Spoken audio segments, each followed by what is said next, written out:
इतिहास म्हणजे काय? तर भूतकाळाच्या प्रकाशात वर्तमान काळ समजून घेणे म्हणजेच वर्तमान काळाच्या प्रकाशात भूतकाळ समजून घेणे आणि भूतकाळ आणि वर्तमान काळाचे त्याच्या परस्पर संबंधांच्या साहाय्याने सखोल आकलन करून घेणे हे इतिहासाचे कार्य असते. इतिहासकार E.H. कार यांनी इतिहासाबद्दल हे म्हटले आहे. इतिहास आणि वारसा याचा जवळचा संबंध आहे. वारसा कुठल्या प्रकारचा असतो? इतिहासाची काय गरज आहे? असे प्राथमिक प्रश्न पडू शकतात. जैविक आणि सांस्कृतिक आणि मिश्र स्वरूपाचा असे 3 प्रकारचे वारसे असतात. इतिहास हा प्रगती स्वरूप आहे, पण अनुवांशिकतामुळे होणारी क्रांती जी लक्षावधी वर्षात मोजावी लागते. माणसात लिखित आणि इतिहासाच्या प्रारंभापासून मोजता येण्याजोगे काही जैविक बदल झाल्याने ते आढळत नाही. सामाजिक अर्थाने होणारी प्रगती मात्र काही पिढ्यांमध्ये आपल्याला मोजता येते. मात्र मानव बुद्धिवान प्राणी आहे आणि त्यामुळे गतकालीन पिढ्यांचा अनुभव जमा करत सुप्त सामर्थ्याचा विकास करत जातो. आपल्या 5000 वर्षापूर्वीच्या आणि त्यापेक्षाही आधुनिक माणसाचा मेंदू जास्ती मोठा आहे. तसेच बुद्धिसामर्थ्य अधिक आहे असे सांगितले जाते. पण आपल्या मधल्या पिढ्यांचे अनुभव आत्मसात करून त्यांनी त्यांच्या अनुभवाच्या साठ्यात जी भर टाकली ती भर टाकली गेल्यामुळे त्यांच्या बुद्धीची जी परिणामकारकता अनेक पटींनी वाढली आणि जीवशास्त्रज्ञ जी उपर्जित गुणवैशिष्ट्यांचे संक्रमण नाकारतात, पण तेच गोष्ट सामाजिक प्रगतीचा पाया आहे असे म्हणावे लागते. एका पिढीकडून दुसऱ्या पिढीकडे उपजत जी कौशल्याचे संक्रमण होते आणि त्यामुळे जी प्रगती होते तिचे नाव इतिहास म्हणायला हरकत नाही.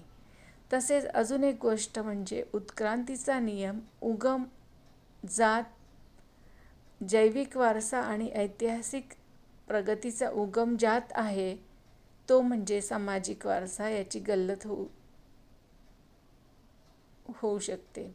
हा भेद अगदी स्पष्ट आहे आणि तो परिचयाचा आहे. अगदी उदाहरण द्यायचे तर एखाद्या युरोपियन अर्भकाला चिनी कुटुंबात ठेवा. अगदी ते गोरे पांढऱ्या कातडीचे पण चिनी बोलणारा असा एक माणूस तयार होईल. म्हणजे कातडीचा रंग हा एक जैविक वारसा आहे, तर भाषा हा एक मानवी मेंदूच्या योगाने मिळणारा सामाजिक वारसा आहे. आणि अनुवंशिकतेमुळे येणारी मग उत्क्रांती लक्षावधी वर्षात मोजावी लागते. म्हणून मग इतिहास म्हणजे केवळ प्रगतीचा आलेख नाही, तर प्रगतीचे शास्त्र आहे. किंवा असे म्हणता येईल की घटनांचा प्रवाह आणि त्या घटनांचा आलेख अशा दोन्ही अर्थांनी इतिहास हा प्रगती स्वरूप आहे. आणि इतिहासाचा वारसा हा एक भाग आहे. वारसा म्हणजे काय? तर दीर्घकाळापासून टिकून असलेली, मौलिक समजली जाणारी अशी एखाद्या देशाची संस्कृती, परंपरा, गुणविशेष वगैरे. राष्ट्राचा वारसा ठेवा किंवा वतन होय. वारसा सप्ताह हा 19 नोव्हेंबर ते 25 नोव्हेंबर या काळात साजरा होतो. वारसा 3 प्रकारचा आहे.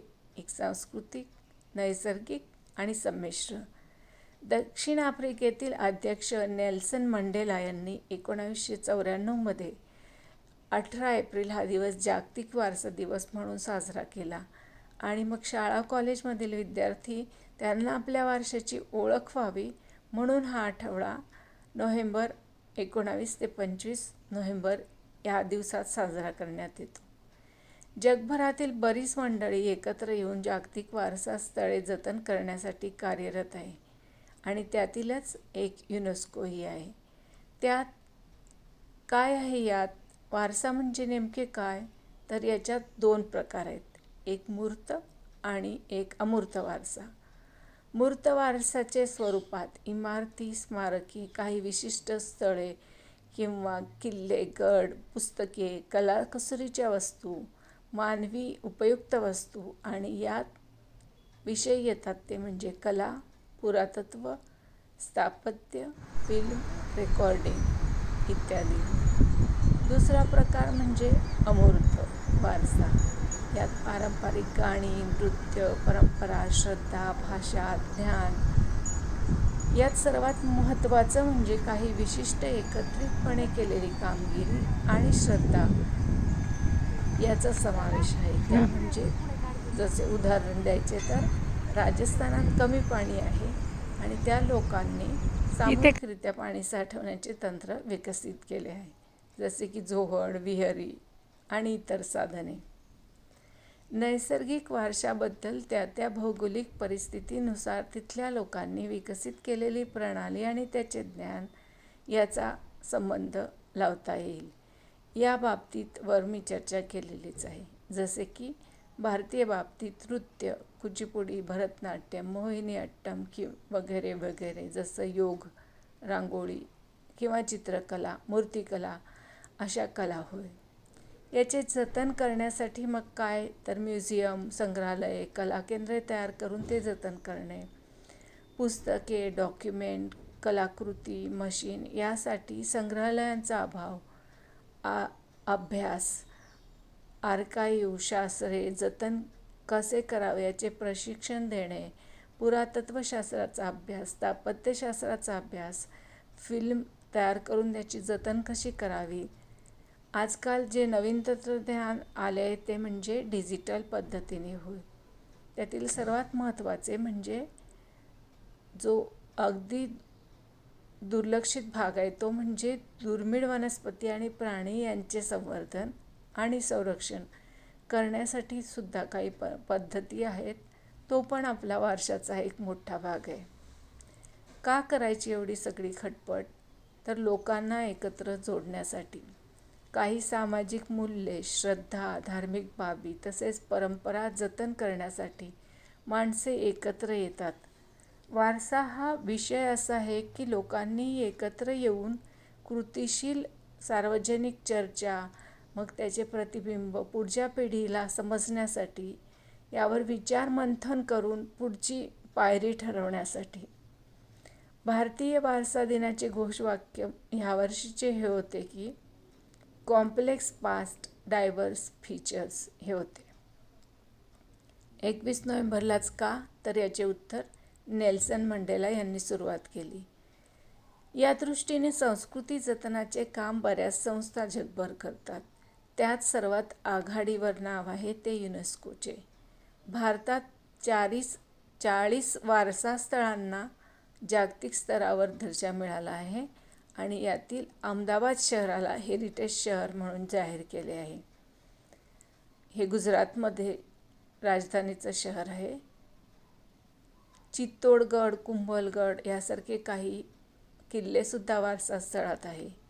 काही भारतीय संस्था यासाठी काम करतात. त्या म्हणजे ministry of culture, national archive of India, archaeological survey of India, anthropological survey of India, culture of India, national museum, institute of history of art, conservation and museology, Indian heritage cities network, Mysore, heritage structure in Hyderabad. Bharat देशातील खालील ऐतिहासिक स्थाने युनेस्कोने तयार केलेल्या वारसा स्थळाच्या यादीत आहेत. भारतात अशी 40 स्थाने आहेत. त्याच्यापैकी 32 सांस्कृतिक, 7 नैसर्गिक आणि 1 मिश्रित असा निकष लावून ते समाविष्ट केले आहे. जगामधल्या 6व्या क्रमांकावर भारत आहे आणि ही महत्त्वाची गोष्ट आहे. चीन, इटली ह्या दोन्ही देशांमध्ये सर्वात जास्त म्हणजे 55 स्थळे आहेत. त्यानंतर स्पेनमध्ये 48, जर्मनीत 46, फ्रान्समध्ये 45 आणि भारतात 40 आहेत. ताजमहाल, फतेपूर सिक्री, आग्र्याचा किल्ला, काझीरंगाचं जंगल, मानस जंगल, सांची स्तूप, भीमबेटका, खजुराहो, महाबोधी मंदिर, हुमायूं कबर, कुतुब मिनार, लाल किल्ला, चंपानेर, पावागड इतिहास संशोधन उद्यान, गुजरात, जुनं गोवा, केवलदेव, अजिंठा, वेरूळची लेणी, घारापुरीची लेणी, चोल राजांची मंदिरे, महाबलीपुरम, हम्पी, निलगिरी रेल्वे दार्जिलिंग रेल्वे, कालका रेल्वे सिमला, पट्टडकल, कोणार्क, जंतर मंतर जयपूर, नंदादेवी, सुंदरबन राष्ट्रीय उद्यान पश्चिम बंगाल, छत्रपती शिवाजी महाराज टर्मिनल मुंबई महाराष्ट्र, नंदादेवी राष्ट्रीय उद्यान आणि व्हॅली ऑफ फ्लावर्स राष्ट्रीय उद्यान उत्तरांचल, नालंदा विद्यापीठ महाविहार बिहार, खांगचेटजोंगा राष्ट्रीय अभयारण्य सिक्कीम, कॅपिटल इमारत संकुल चंदीगड, कास पुष्प पठार सातारा महाराष्ट्र, काकतीय रुद्रेश्वर रामप्पा मंदिर आणि नुकतंच आताच मिळालेलं आर्किओलॉजिकल साईट म्हणजे गुजरातच्या कच्छ भागातील मिळालेलं इतिहास म्हणजे